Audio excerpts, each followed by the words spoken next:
گەنجێک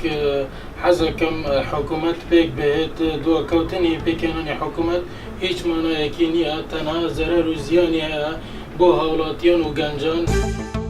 تاوەکو پەلە بکرێت لە پێگەلانی کابینەی حکوومەت هەرێمی کوردستان باشترە و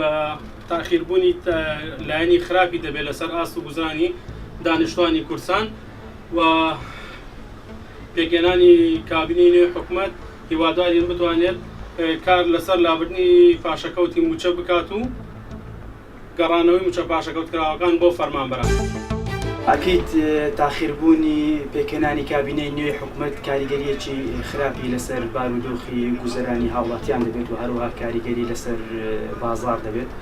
و ئەگەر بێت و کابینەی حکوومەت دابمەزرێەوە شتێکی زۆر باشە و پێم خۆشە هەموو لایەنە سیاسیەکان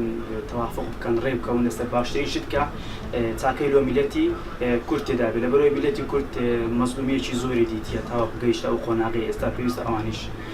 زۆر جار باز بدەنیانەوە لەلایەنێکی خۆیان نەرمی بنوێنن تاوەکو بتوانن کابینەی نوێی حکوومەتی هەرێمی کوردستان پێک بێنن.